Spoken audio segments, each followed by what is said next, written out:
Hello everybody, welcome back to the workshop. So today I am going to be showing you how to put together your own quench tank or quench oil tank for knife making. Now, before anybody gets on my case saying, Roy, but wait a minute, you're not a knife maker. I'm going to state this is for a friend of mine, so I'm just putting him together a little deal here, and so he can quench his knives in it. So the basic components are this. You have to have a tube of some sort. It doesn't have to be this big. In particular, he wanted to do longer blades. So I got him a 2-foot square section of 4-inch outside dimension square tubing, box tubing. I bought him this. So we bought this. We have a base that is cut to be in the addition of that. Let me grab a rule real quick and I'll tell you what that one is. Yeah, we doubled essentially. That's what I thought I did. Just wanted to double make sure for there. So we did 8 inches by 8 inches square. So whatever this dimensions are here, whatever the diameter is, or say this is 6 inch by 6 inch, you may want it to be 12 by 12, okay? Just to provide it a stable footing. So the next thing we have is the top plate. Now this top plate is a very important part of your quenching setup or your quench tank. I did a little stylized design. You don't have to do all that. Where it could just be a square plate that overhangs the top of this container. Reason for that being is if you catch this and you have an oil fire of some sort, the only way to can kill that oil fire is snuffing it out. So you need to be able to kill the oxygen that's going to it. So this way you prevent the oil from spilling out and burning down your shop. With that note, if you're quenching things in oil, you should do it outside, in the gravel, on the driveway, somewhere away from structures and buildings and things like that. As if you ever have an oil fire, it just burns buildings down very quickly. And I'm sure there's a few out there that have known somebody who has done that. So the last little bit of anything is just a 3/8 rod bent around into a hoop. This really serves no purpose except for like a pickup point to kind of move the thing around the shop, okay? And the other purpose it serves, I guess it does serve a purpose, not that it doesn't serve a purpose, is now you have something to take and create your hinge joint here for the opening and closing of your lid.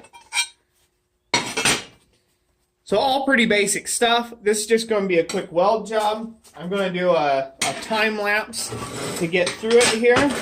And yeah, that'll be it. So I hope you guys enjoy this a little bit. This isn't really a tutorial or like a how-to because it's basically, a cut and weld deal. You're just going to cut and weld stuff up to make this quench tank. I like to put things at a tangent like this. I feel that it makes it just a little more stable after I get it welded. You can put it square with square, but for some reason, like I said, this just feels a little more stable to me. I think it looks a little more pleasing to the eye when you go corner to corner kind of thing, and I think that looks real good. One thing I'll point out, it's not imperative that this thing be absolutely dead center, but the more centered that you can make it, the more stable it will be. Again, the last thing you want is superheated oil here, or oil that has been heated up to a point where it could combust, running all over your shop floor, catching embers or sparks or something like that and burning your building down. That's not something you want. So I'm going to go ahead and shut up now. I will get on my welding gear and get to welding this up.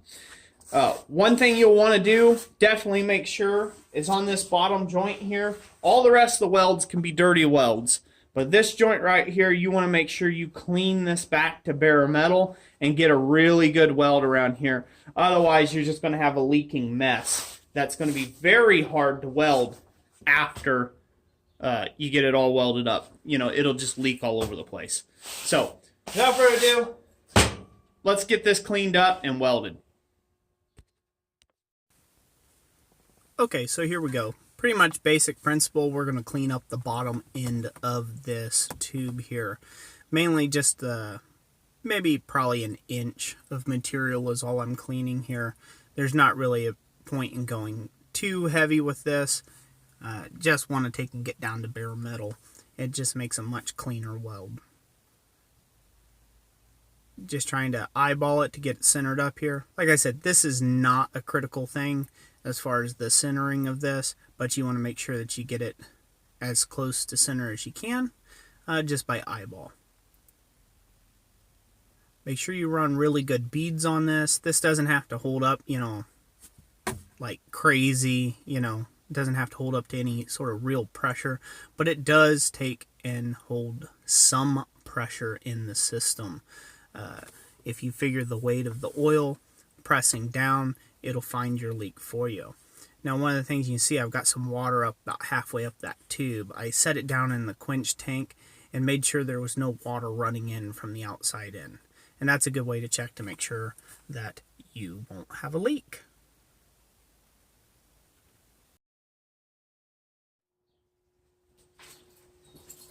Okie doke, so there you have it. As you can see, I got this all welded up. Little loop on top. This helps you pick it up. You can open up the thing like this.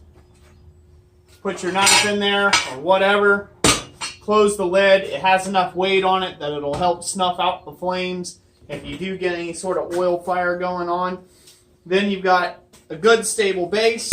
And I did a water dip in this to check it to make sure that there's no water coming in, because it's a lot easier to weld over something that has water than weld over something that has oil on it.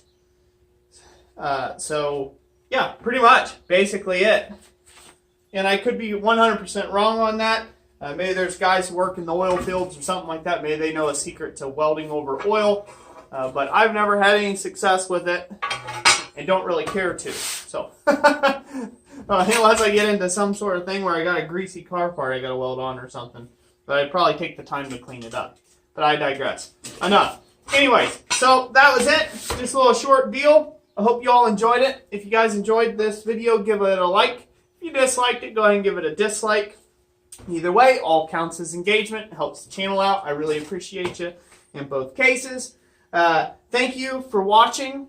And like I always say, God bless you. And we'll catch you on the next one.